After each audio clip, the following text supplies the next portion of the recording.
राधा राधा राधा राधा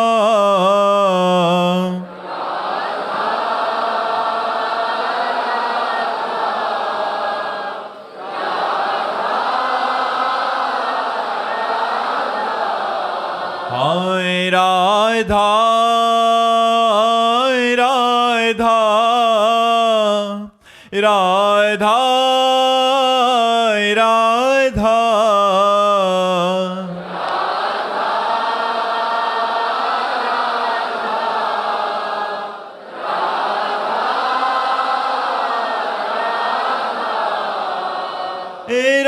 राधा राधा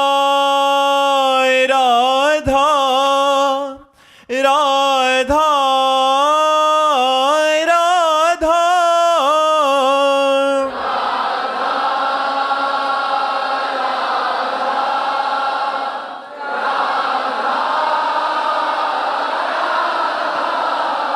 हाय राधा राधा राधा राधा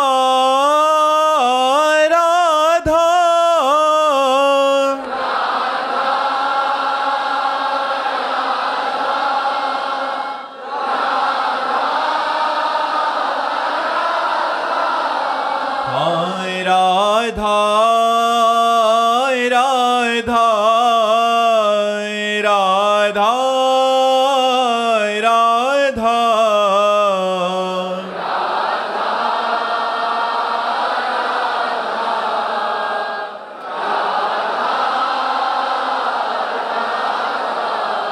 हाय राधा राधा राधा राधा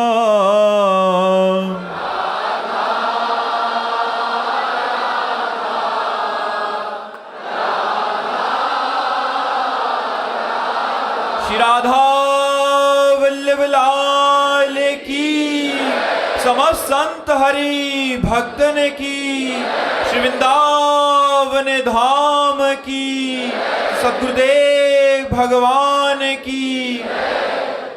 अवधेश तिवारी जी दिल्ली से। राधे राधे महाराज जी, आपके चरणों में कोटि कोटि प्रणाम।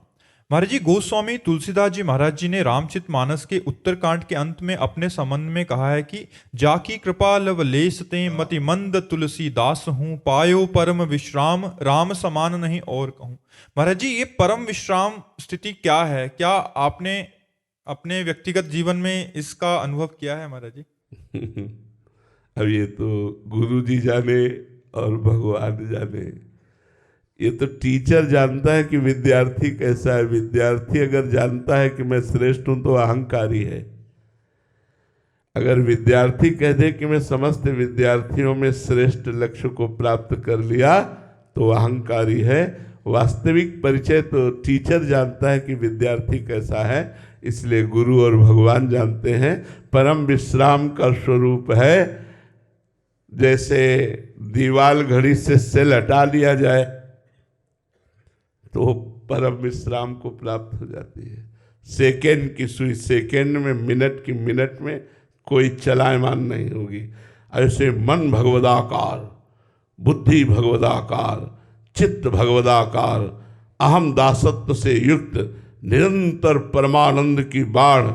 तो गोस्वामी जी कह रहे हैं ये साधना से नहीं हुआ। जाकी कृपा लवलेश ते मति मंद तुलसी दास हो, पायो परम विश्राम राम समान प्रभु नाही कहूँ। परम विश्राम, जहाँ किंचन मात्र कोई कामना नहीं, जहाँ किंचन मात्र कोई शोक नहीं, जहाँ किंचन मात्र किसी द्वंद्व का प्रभाव नहीं, हर समय परमानंद की बाढ़ आ रही है, उसे परम विश्राम कहते हैं। इसलिए गोस्वामी जी ने बड़ा इशारे से कहा, मतिमंद तुलसीदास। ये मेरी बुद्धि का प्रकाश नहीं कि मैंने परम विश्राम प्राप्त किया, मैं तो मतिमंद हूं। और ये मेरी साधना का फल नहीं, क्योंकि मैं कृपाश्रित हूं। जाकी कृपा लवलेश ते, पर इस लवलेश मात्र की कृपा को प्राप्त कौन कर सकता है, इस बात को समझना होगा। पायो नाम चारु चिंतामणि, उर करते न खसई हो, अब लो नसानी अब ना नसई। ये गोस्वामी तुलसीदास जी का ही है। अब लो नसानी अब ना नसई हो। ये इंद्रियों ने न जाने क्या क्या प्रपंच फैला दिया, क्या क्या भोग वासना, अब लो नशानी अब ना। पायो नाम चारु चिंतामणि, उर करते न खसई हो। यदि हृदय रूपी हाथ से नाम रूपी चिंतामणि पकड़ ली गई तो परम विश्राम प्राप्त हो जाएगा। राम राम राम जी है, जो लो तू न जपी है, तो लो तू कहूँ जाए, तिहू ताप तपी है। सुरसरी तीर बिन नीर दुख पाई है, सुर तरु तरे तो ही दारिद सताई है। जागत बागत सपनों न सुख सोइए, जुग जुग जन्म जन्म जग रोइए। छूटी बे के जतन विशेष बांधे जाएगो, वे है विश्व भोजन जो सुधा सान खाएगो। राम राम राम जी जो लो तू न जपी है, तो लो तू कहूँ जाए, तिहू ताप तपी है। दैहिक दैविक भौतिक तीनों तापों का शमन करके, भवरोग का नाश करके परम विश्राम प्रदान करने वाला भगवान का नाम है। भगवान की लौलेस कृपा का फल यही है कि नाम में प्रीति हो जाना। जा सुनाम भव भेषज, हरन घोर त्रिशूल, सोई कृपाल तो मोहि पर राहु सदा अनुकूल। वो भगवान कृपा करें और हमें नाम में प्रीति हो जाए तो पायो परम विश्राम। परम विश्राम जाहि न चाहे कबहु कछु, परम विश्राम सकल कामनाहीन, जे राम भगति रस लीन। किंचन मात्र कोई कामना नहीं, भगवान की भक्ति रस में प्रेम रस में जो लीन, वो परम विश्राम। वही भगवान की लवलेस कृपा का फल कि हमारे मन में निरंतर भगवान का मधुर मधुर नाम स्मरण चलता रहे। नाम चल रहा सब, भगवान शंकर को साक्षी करके कहता हूँ, ये दो आखर मेरे माई बाप है। गोस्वामी जी के ही वचन है, मेरे माई बाप है, रा और माँ। भगवान शंकर को साक्षी करके कहता हूँ, इन्हीं के द्वारा पोषित हूँ और आज तक मुझे जो कुछ प्राप्त है वही दो आखर के, दो अक्षर के द्वारा प्राप्त है। तो यही परम विश्राम है, यही परम लाभ है कि नाम में प्रीति हो जाए, निरंतर नाम चलता रहे। रूप प्रसाला जी, राधे राधे महाराज जी। महाराज जी, पीछे सत्संग में सुना था कि साधक को सुख में प्राप्त हर्ष रूपी विकार का भी त्याग कर देना चाहिए। वैसे हमें लगता है सुख होता क्या है, अभी तक हम नहीं समझ नहीं पाए। सुख है कहाँ? हर्ष विकार आता है सांसारिक सुख में, और सांसारिक सुख सुख नहीं है, सुख की छाया है, समझ पड़ती नहीं है, मेरे गिरधर की माया है। क्या सांसारिक सुख है? आप लोग सब भोगते हैं, क्या है आपके पास? कौन सा सुख आपके पास है जो छाती ठोक के कह सकते हो अब कछुनाथ न चाहिए मोरे? कौन सा सुख है, कौन सा भोग है जिसके भोगने के बाद मन ने कह दिया अब नहीं भोगना, आज के बाद कभी नहीं भोगूंगा, मैं समझ गया इसमें सुख नहीं है? ऐसा कौन है? कोई भगवान का भक्त ही ऐसा होगा, भगवान का भजन करने वाला होगा। तो सुख में हर्ष किस बात का? यहाँ का हर हर्ष शोक में बदलने वाला है, यहाँ की हर उन्नति पतन में बदलने वाली है, यहाँ का हर वैभव नाश को प्राप्त होगा। किस बात के लिए यहाँ विश्वास करें? क्या विश्वास करें? किस पर भरोसा? जब इस शरीर ही भरोसे लायक नहीं तो इसके भोग कौन से भरोसे लायक है? इसलिए कहा जाता है हर्षित मत हो। लौकिक उन्नति, लौकिक सुख, लौकिक वस्तुओं की प्राप्ति में हर्षित हूं। यहां तो हर्षित क्या, इतनी बड़ी मूढ़ता छाई हुई है कि खोने पर हर्ष मनाते हैं। 1 वर्ष खो दिया, बोले आज हमारा बर्थडे पार्टी चले। 1 वर्ष खो करके पार्टी मनाते हैं यार। 1 वर्ष प्लस होता फिर पार्टी मनाते तो हम मानते। बोले 1 वर्ष खो गया जीवन का, बोले आज बर्थडे पार्टी मनाते हैं। क्या हमारे ज्ञान, क्या हमारा विवेक, मनुष्य जीवन मिला है सत्य सच्चिदानंद की प्राप्ति के लिए, समस्त कर्मों को विध्वंस करने के लिए, आचरणों को पवित्र करने के लिए, इंद्रियों पर विजय प्राप्त करने के लिए, कहाँ खोए हुए हैं। मनुष्य जीवन नष्ट हुआ, इसके बाद 84 लाख योनियों में भ्रमण करेंगे हम। कौन हमें पूछेगा, कौन रिश्तेदार नातेदार, पीछे जन्म का रिश्ते नातेदार कौन पूछ रहा है अब, आज का कौन पूछेगा कल। इसलिए होश में हर्षित मत हो, आनंदित होने के लिए भगवान की शरण में बढ़ो। सुख में फूलो मत, दुख में भूलो मत, यात्रा चलाते रहो और यात्रा का लक्ष्य श्री भगवान होना चाहिए। राधिका रसिक सहचरी जी, राधे राधे महाराज जी। महाराज जी, क्या आप यानी गुरु तत्व की जब किसी प्राणी पर विशेष कृपा होती है तो क्या आपको पता चलता है या स्वाभाविक वो अपने आप हो जाती है, या आप उस समय ऐसी इच्छा करते हैं या कृपा दृष्टि डालते हैं? महाराज जी ऐसे में पूछना चाह रहे हैं कि गुरु कृपा। देखो, गुरु तत्व और गुरु रूप दोनों अंतर है।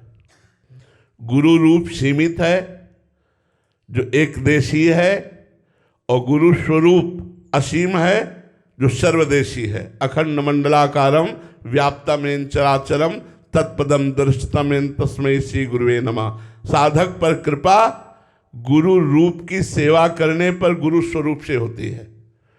गुरु रूप की सेवा है उनके श्रीमुख से निकला हुआ वचन, उनकी आज्ञा। अब जो ही कहें करें हम सोई, आयुष लिए चले निज दासी, मन क्रम वचन त्रिशुद्ध सकल मत, हम श्री ही तरिवंश उपासी। यदि आप गुरु के आसक्त हैं तो आपको पता होना चाहिए कि आपकी एक एक चेष्टा गुरु के हृदय रूपी कैमरे में स्फुरित है। एक एक चेष्टा का पता है कि हमारा शिष्य क्या कर रहा है। जो समर्पित है कनेक्शन है, और जो कनेक्शन नहीं मनमानी आचरण है, फिर वो अपने चित्त को ऐसे नहीं बांटते, वो अपने चित्त को समाहित करके प्रिया प्रीतम में लगाते हैं। जो प्रिया प्रीतम में लगा है तो उसको जब कृपा होगी तो पास गुरु से होगी। गुरु को पता है हमारे किस शिष्य को किस जगह कहाँ कौन सी उन्नति प्राप्त हो रही है, ये पता होता है। गुरु तत्व सर्वज्ञ होता है, लेकिन गुरु रूप सीमित होता है, गुरु स्वरूप असीम होता है। सुरेंद्र अग्रवाल जी हनुमानगढ़ से, राधे राधे महाराज जी। महाराज जी, परमानंद का स्वरूप क्या है? गुलाब जामुन पाया है, कैसा होता है? मीठा। कैसा मीठा होता है? बहुत मीठा। फिर बहुत मीठा कैसा होता है? खा के देख लीजिए, खा के देख लीजिए, उत्तर आएगा कि नहीं आएगा। एक प्राकृतिक गुलाब जामुन के स्वाद का वर्णन नहीं कर सकते, और आप इस पांच भौतिक वाणी से परमानंद का वर्णन सुनना चाहते हैं।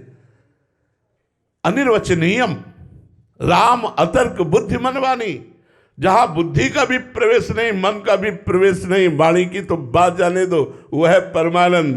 केवल कह सकते हैं बहुत आनंद बहुत आनंद, बस। इसके आगे बोले अनुभव करके देखो। परमानंद अनुभव गम में भजे जय संता, उसकी व्याख्या नहीं है। परमानंद कैसा, ऐसा उदाहरण त्रिभुवन में नहीं है, कोई उदाहरण। परमेष्टि पद ब्रह्मा के पद में भी वो आनंद नहीं है जो भगवान के चरणारविंद के दासत्व में आनंद परमानंद है। इसीलिए वो कह देते न पारमेष्ठ्यम न महेंद्र दिष्टम, न इंद्र को वो सुख है, न ब्रह्मा को सुख है, न सार्वभौम सम्राट को सुख है, न योग सिद्धियों में सुख है, और यहाँ तक कि मोक्ष में भी वो सुख नहीं है जो भगवान के प्रेम में है। ये तो अनुभवगम्य है, इसे वाणी के द्वारा कैसे वर्णन किया जाए। कोई जड़ वस्तु हो तो उदाहरण दे सकते हैं कि रसगुल्ला ऐसा मीठा जैसा स्पंज, कुछ तो दे सकते हैं, लेकिन परमानंद सिर्फ परमानंद, और वो चिदानंदमय है, वो प्राकृतिक वाणी के समेट में आ नहीं सकता कि वाणी के द्वारा उसका वर्णन किया जा सके। लेकिन इतना इशारे से बता सकते हैं, जिसके प्राप्त होने के बाद कुछ प्राप्त करना बाकी नहीं रहता, उसे परमानंद कहते हैं। जिसे प्राप्त करने के बाद कुछ प्राप्त करना बाकी नहीं रहता, उसे परमानंद कहते हैं। परमानंद भगवान का स्वरूप है, परमानंद भगवान का आनंद है। वो प्राप्त जब होता है तो जिससे पहला प्रश्न था, पायो परम विश्राम, राम समान प्रभु नाहि कहूं। महाराज जी, ये तो बहुत दुर्लभ स्थिति है और बहुत कम ही महापुरुष। चाहता कौन है? कल हमने एकांतिक में पहला प्रश्न किया था कि तुम लोगों के प्रश्न बाद में, पहले हमारा प्रश्न, भजन के लिए सुविधाएं हैं या सुविधा के लिए भजन है? कल प्रश्न किया था, आज फिर उत्तर हम चाहते हैं आप लोगों से, क्योंकि रोज नए लोग होते हैं। भजन के लिए सुविधाएं हैं, ईमानदारी से बताना, वृंदावन में बैठे हो, या सुविधा के लिए भजन करते हो? सुविधा के लिए भजन करते हैं। तो अभी भजन का परमानंद प्राप्ति लक्ष्य नहीं बना। बहुत ईमानदारी से बोला, ठीक, हमें लगा, अच्छा लगा। तो अभी आपका लक्ष्य ही परमानंद नहीं बना। जब साधन बना ले विषय भोगों को और साध्य बनाए भगवान को, तब परमानंद की प्राप्ति होती। सुविधा को साधन बना ले और साध्य बनावे भगवान को, तब परमानंद की प्राप्ति होती। अभी साधन बनाए हैं भगवान को और विषय सुविधा को साध्य बनाए कि हे भगवान अमुक कार्य हो जाए, हे भगवान अमुक कार्य हो जाए। तो परमानंद का कैसे अनुभव होगा? परमानंद से तो विषयानंद मांग रहे हो, तो विषयानंद का अनुभव आपको कभी ना हुआ है, ना है और ना होगा, क्योंकि वो तोता है, मायाकृत है, भूत के लड्डू है, ना खाए तो तड़पे, खाए तो परेशान हो। परमानंद की प्राप्ति वही कर सकता है जिसके हृदय में लक्ष्य तो बने परमानंद की प्राप्ति। ईमानदारी की आपने बात कही। जिस दिन समस्त सुविधाओं का प्रयोग भगवान की प्राप्ति के लिए होगा तो कुछ कुछ स्फुरित होने लगेगा परमानंद। जैसे परमानंद जब स्फुरित होता है हृदय में तो कुछ सुहाई नहीं देता। और कछु न सुहाय तिनको जुगल सेवा सुख पगी, निस्देव से जानत नाहि सजनी, एक रस भींजी रहे, गोप गोपिन आदि दुर्लभ, ते सुख दिन प्रतिल है, रात दिन अपार सुख की अनुभूति। अब वो कैसे आप जानोगे? क्यों? क्योंकि आपकी ममता शरीर में है, आपकी ममता स्त्री में है, आपकी ममता पुरुष में है, आपकी ममता पुत्र में है, आपकी ममता मकान में है, आपकी ममता धन में है, आपकी ममता प्रतिष्ठा में। आप कैसे हमारी बात को समझोगे?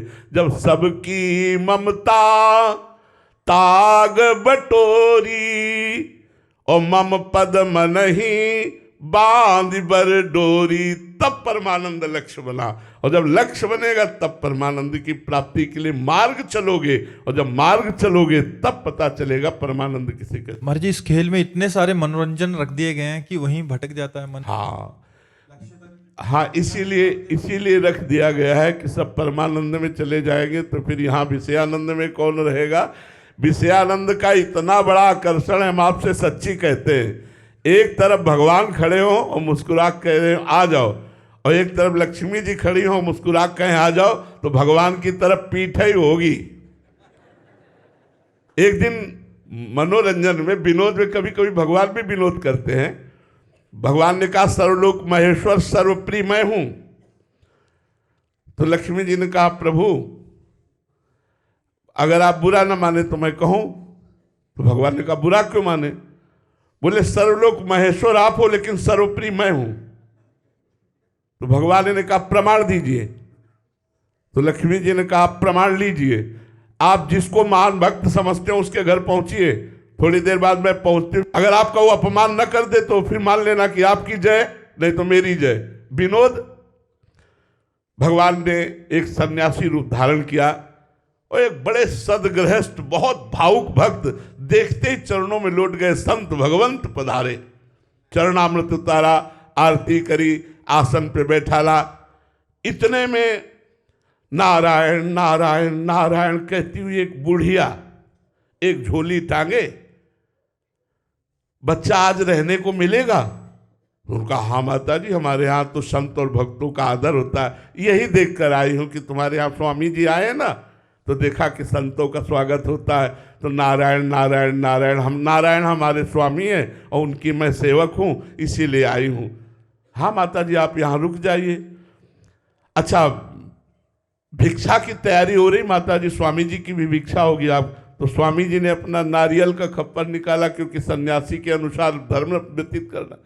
माता जी ने कहा बेटा तुम अपने बर्तन मत लाना, हम बर्तन अपने रखती हैं, सोने की थाल, सोने की कटोरी, गिलास और चांदी की चम्मच और ये। वो देख के आश्चर्य भगत हुआ और 56 भोग की तरह वो पूरे फैला दिए पात्र। उनका माता जी आप तो वृद्ध हो। नहीं बच्चा, मैं अपने पात्रों में पाती हूं। बड़ा आश्चर्य माना, प्रसाद पवाया गया। लाओ माता जी पात्र धो दें फिर आपके पास। बेटा एक बार जिन पात्रों में पाती हम दोबारा लेती नहीं, आप ले जाओ। अरे जय हो माता जी की, जय हो माता जी की। अच्छा बेटा चलती हैं? बोले नहीं माता जी आप तो महीना 15 दिन रुको। बोले बेटा जिसके यहाँ सन्यासी रुकते हैं उसके यहाँ मैं रात्रि ठहरती नहीं। बोले स्वामी जी हो गया, आप उठाओ कमंडल अपना। लक्ष्मी जी ने मुस्कुरा के कहा कहो जी उठवा दिया तुम्हारा। ए भाई, नारायण को कौन प्यार करता है? माया को सब प्यार करते हैं। जो नारायण को प्यार करने लगे तो माया वहां माँ की तरह सेवा करने लगती है। और जब भगवान सन्यासी रूप से गए तो लक्ष्मी जी अंतर्ध्यान हो गई, क्योंकि नारायण के बिना वो रुक नहीं सकती। तो इसलिए हमारी सबकी मनोवृत्ति माया प्रधान है, नारायण प्रधान कहाँ है? भगवत प्रधान कहाँ? जिनकी भगवत प्रधान हो गई उसको फिर माया का आकर्षण नहीं होता। जैसे वमन को देखकर किसी का मन नहीं खाने को करेगा, ऐसे माया के विलास का त्याग कर रमा विलास राम अनुरागी तजत बमन जिम जन बड़भागी। कोई भगवान का प्रेमी ऐसा बिरला होता है जो संसार के भोगों का त्याग करके भगवान में प्रेम करे। इसीलिए परमानंद को बड़ी ऊंचाई पर रखा गया है।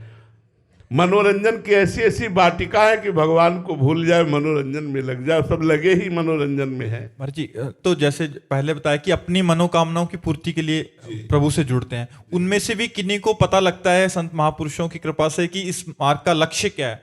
वहां चलते चलते महाराज जी इतना ज्यादा फिर भटकाव है कि एक दो ही जो पाई है वही हिसाब। हाँ, तभी लिखा है कोई एक पाव भगत जी में मोरी। कोई बिरला भगवान के मार्ग में पार हो पाता है। नहीं, बहुत कठिन है।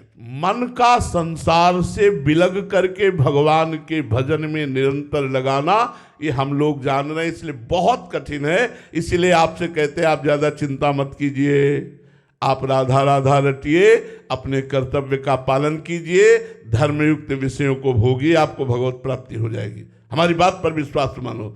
हाँ, जो संतों को कसा जाता है, तैयार किया जाता है, वो लोक के लोक को पावन करने के लिए तैयार किया जाता है। ये भगवत पार्षद होते, सबकी कसौटी ऐसी नहीं होती। देखो पूरे जीवन भर वैश्यागमन किया अजामिल ने, वो अंतिम समय पुत्र के बहाने नारायण पुकार दिया तो भगवत प्राप्ति हो गई।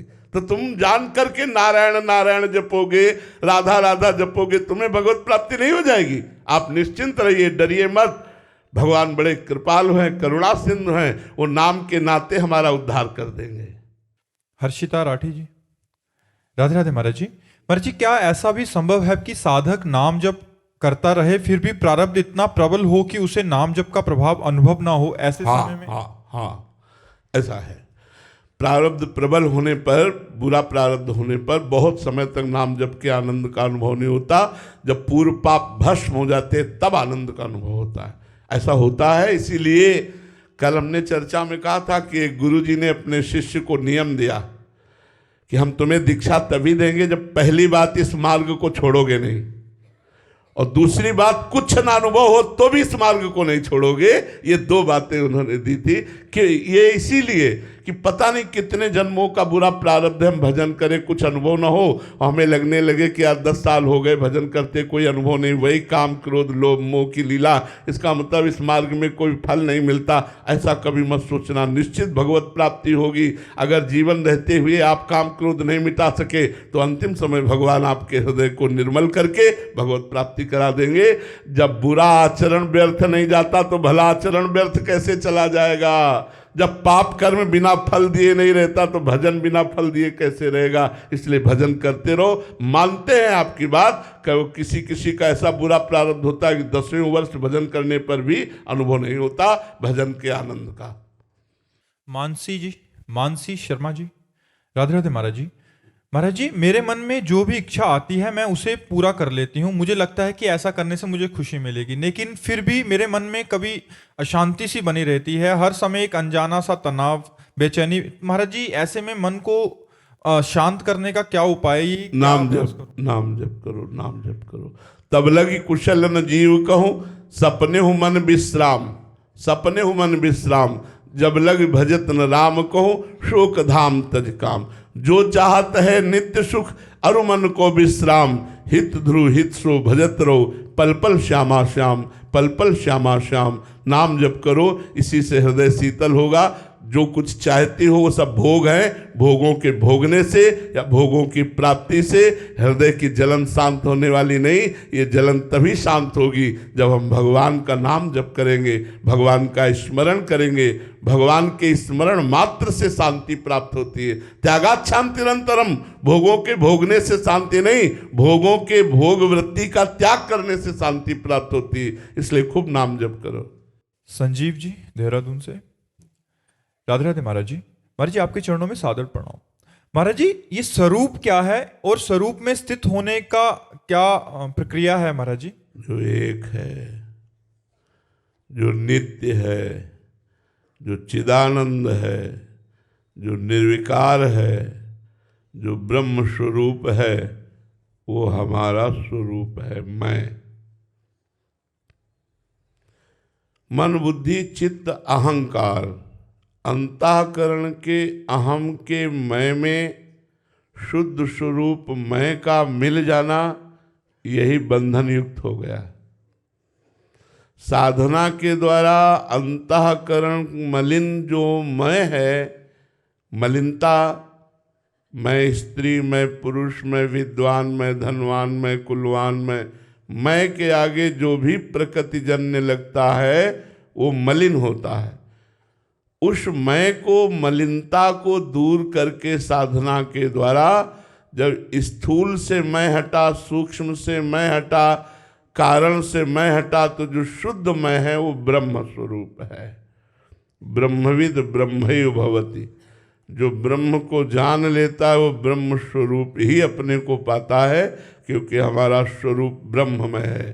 शंकर सहज स्वरूप सम्हारा, लाग समाधि अखंड अपारा। अखंड अपार समाधि सुख को प्रदान करने वाला स्वरूप बोध है। हम अपने स्वरूप को भूलकर अपने को स्त्री पुरुष मानकर मन और इंद्रियों के विलास में अपने जीवन को व्यर्थ नष्ट करते चले आए। अनंत जन्म हो गए। आज हमें साधु समागम के द्वारा अवसर मिला कि हम अपने स्वरूप की तरफ झांक कर देख पाएं। वो है विवेक रूपी दर्पण। जब तक विवेक प्रकट नहीं होगा तब तक स्वरूप की तरफ आप नहीं बढ़ सकते। विवेक सत असत का ज्ञान, विवेक लोक परलोक के भोगों से वैराग्य, विवेक इंद्रिय निग्रह, मनोनिग्रह, चित्त का निरंतर परमात्मा में स्थित रखने का प्रयास।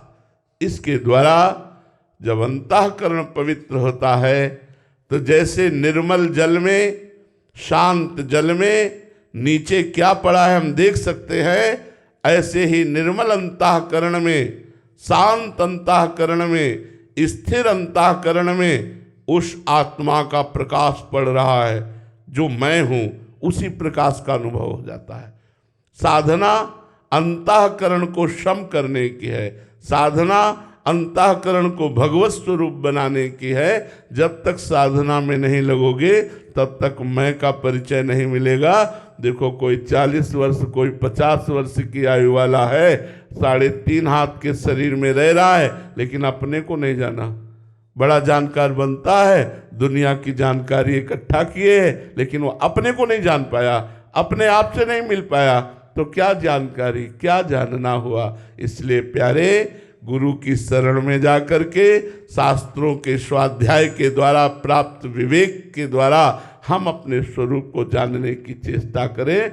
बिना गुरु चरणों का आश्रय लिए यह स्वरूप बोध नहीं हो सकता। श्याम शरण जी, ग्वालियर से, राधे राधे महाराज जी। महाराज जी, आप कहते हैं कि भजन मार्ग में भोजन की तरह पेट भरता है तो स्वयं को पता लगता है, तो पता लग जाता है कि कब साक्षात्कार हुआ है। तो महाराज जी, बहुत सारे साधक आपके समक्ष एकांतिक में आते हैं कि जिनको अनुभव होता है कि उन्हें साक्षात्कार हो गया या वो सिद्धावस्था को प्राप्त हो गए, तो ये महाराज जी क्या उनका भ्रम है? एक बार भगवान सुखदेव जी महाराज जी को जब ब्रह्मबोध हुआ तो उनको लगा कोई प्रमाण तो दे कि मुझे ब्रह्मबोध हो गया है। मान लो मुझे तो अनुभूति हो गई, लेकिन यही ब्रह्मबोध है, ये प्रमाण तो मिलना चाहिए। तो भगवान व्यास देव जी के पास गए, बहुत ध्यान से सुनना। भगवान व्यास देव जी के पास गए तो भगवान व्यास देव जी ने देखा कि संपूर्ण गुरु बुद्धि हम में नहीं है। बिना गुरु बुद्धि के काम नहीं चलता, सदगुरु बुद्धि होनी चाहिए। तो उन्होंने कहा, इस समय परम ज्ञानी विदेहराज मिथिलाधिपति जनक जी हैं, आप जाइए और अपने अनुभव की पुष्टि महाराज जनक जी से कराइए। तो श्री सुखदेव जी महाराज जनक जी के राज्य में जब गए तो उनके मुख्य द्वार पर पार्षद खड़े थे। तो जनक जी सर्वज्ञ महापुरुष है, त्रिकालज्ञ महापुरुष है। उन्होंने पहले ही आज्ञा कर दी कि नंग धड़ंग 16 वर्ष की अवस्था एक महापुरुष पधारेंगे, उनको प्रवेश निषेध कर दो। तो यही श्री सुखदेव जी आए, दरवाजे में उनको रोक दिया गया। 7 दिन 7 रात तक कोई उत्तर नहीं। रोज पूछते जनक जी, आज उनके मुखाकृति? बोले भगवान जैसे पहले दिन आए थे वैसे ही प्रसन्न मुद्रा में है। 7 दिन 7 रात्रि दरवाजे पर ही खड़े रखा, ना उनको अपमान का बोध हुआ, ना उनको कोई चिड़चिड़ाहट हुई, कुछ नहीं, वैसे ही शांत मुद्रा, वैसे ही प्रसन्न मुद्रा। 7वें दिन का जाओ महलों में ले जाओ। आप दिगंबर रहते थे भगवान सुखदेव जी, महलों में ले गए, सुंदरी 9 युवतियों से स्नान कराना, श्रृंगार कराना, भोजन कराना, सब। 7 रात 7 दिन तक सुंदरी 9 युवतियां उनके शरीर की सेवा करती रही। रोज जनक जी पूछते, आज क्या? तो बोले प्रभु जैसे गेट के बाहर थे वैसे महल में है, कोई फर्क नहीं उनके हृदय। बाद में आरती सजाई और कहा, महाराज आपको जो प्राप्त है उसे ही ब्रह्मबोध कहते हैं। तो जिनको लगता है जिन साधकों को भगवत साक्षात्कार हो गया है, तो मान और अपमान, कंचन और कामिनी इनका प्रभाव ना पड़ता हो, मान लेना भगवत प्राप्त हो गए हो। और अगर तनिक भी प्रभाव पड़ता है तो डब्बा और पाखंड में मत रहना, माया धज्जियां उड़ा देगी। अगर मान अपमान शून्य हृदय हो गया है, किसी भी सुंदरी स्त्री का प्रभाव पुरुष शरीर पर या पुरुष का प्रभाव किसी स्त्री के हृदय में, तो फिर वो ब्रह्मबोध नहीं। ब्रह्मबोध जिसको प्राप्त हो जाता है वो माला अपमान शून्य होता है। वो नहीं स्वात्मा रामम विषय मुक्त तृष्णाम भ्रमयति, आत्माराम पुरुष कभी विषय मुक्त तृष्णा में भ्रमित नहीं होता। बिना गुरु शरण हुए, बिना साधना किए ऐसे थोड़ी आत्मबोध हो जाता है, ऐसे भगवत साक्षात्कार। एक आए थे महाराज जी, कह रहे थे कि कोई मान नहीं रहा महाराज जी मेरे को भगवत प्राप्ति हो गई। अब बताओ, जिसे भगवत प्राप्ति हो गई वो दूसरों से क्यों मनाना चाहेगा भगवत प्राप्ति हो गई? यार बताओ, अजीब प्रश्न है। ये सब पाखंड है, ये सब दंभ है। वास्तविक बात जब आएगी दूसरों से छुपाया जाता है कि कोई जान न पावे कि ये भगवत प्राप्त महात्मा है। ऐसा नाटक किया जाता है कि वो जाने कि संसारिक आदमी है। जब सबको पता चला दास जी महाराज भगवत प्राप्त महात्मा है तो भीड़ लगना शुरू हो गई। एक दिन विचार किया कि ये तो भीड़ भजन में बड़ी बाधक है। संत जन भागते हैं एकांत की तरफ और भीड़ उनके पीछे लगती है। तो उन्होंने काशी की एक वैश्या के पास गए। वैश्या ने देखा कि इतने बड़े संताएं खड़ी हो गई, दंडवत किया। महाराज आप पता है जहां आए हो आने मात्र से आपका अपमान हो जाएगा। आने मात्र से लोग जानेंगे कि वैश्या के यहाँ गए थे, इतने मात्र से आपका अपमान हो। बोले यही करवाने के लिए हम आए। बोले तू बहन मेरा एक साथ दे। तो उनका महाराज आज्ञा करो। बोले काशी की गलियों में गले में हाथ डाल के घूमना है हमारे साथ। बोले कोई प्रणाम नहीं करेगा। बोले यही करवाना चाहते हो। और ऐसा ही किया पूरी काशी में गले में हाथ डाल के बच्चा के घूमे, कोई प्रणाम नहीं करने लगा। भगवान अपने अंश स्वरूप में सब रूपों में अवतरित है, लेकिन अपने स्वरूप का बोध या भगवत साक्षात्कार करने वाले ये ऐसे नहीं घूमते गली गली कि अपने को बताए कि भगवत अगर आप और कह दो भगवत साक्षात्कार वाले आप हो क्या, आपको भगवत साक्षात्कार हो गया है, तो अपनी इतनी कमियां बताएंगे कि आप दोबारा प्रणाम नहीं करोगे। गोस्वामी जी इतने बड़े महापुरुष हैं, क्या कह रहे हैं? जो मैं अपने अवगुण कहूँ, बाढ़ई कथा पार नहीं लहूँ। गोस्वामी तुलसीदास जी। श्री सूरदास जी महाराज क्या करें, मौसम कौन कुटिल खल कामी, जिन मुको तन दियो ताको न भजन कियो, ऐसो नमक हरामी। मौसम, ये सिद्ध पुरुष बोल रहे, ये भगवत साक्षात्कार किए हुए पुरुष हनुमान जी विभीषण जी से क्या करे, प्रात ले जो नाम हमारा, तेहि दिन ताहि न मिले आहारा, असमय अधम सखा सुनु। ओहो, सबरी जी क्या करे, ये सब भगवत प्राप्त है। अधम ते अधम अधम अति नारी, तिन माँ में मति मंद अघारी। सामने भगवान में थे और हिया डंका बजा रहे हैं कि हमें भगवत प्राप्त है, ऐसा मानो। ये सब दम है, पाखंड, वास्तविक बात नहीं। बाल योगी संत श्री सूरजदास जी महाराज। जय हो जय हो प्रभु। राधे राधे महाराज जी। महाराज जी, सबसे पहले मंदिर में भगवान हैं उनको दंडवत करें या हमारे इष्ट हैं जो उनको दंडवत करें महाराज जी? सबसे पहले दंडवत हमारे बीच में जो है उनको करें, क्योंकि मंदिर में तो हम हर समय जाते नहीं हैं। मंदिर में तो कभी कभी समय जाते हैं और हर समय हमारे हृदय में सबके बीच में भगवान रहते हैं। तो सिय राम में सब जग जानी, करो प्रणाम जोरि जुग पानी, जड़ चेतन जग जीव जत सकल राम में जानी, बंदो सबके पद कमल सदा जोरि जुग पान। जड़ चेतन जो भी दिखाई दे सब में प्रणाम करो, भगवान विराजमान है। मंदिर में तो श्री विग्रह अर्चा अवतार से है ही, लेकिन चराचर जगत के रूप में भी भगवान है। तो सबसे पहला प्रणाम हमारे समीप जो भगवान है, फिर जाकर के मंदिर में। श्री राधा वल्लभ लाल की जय।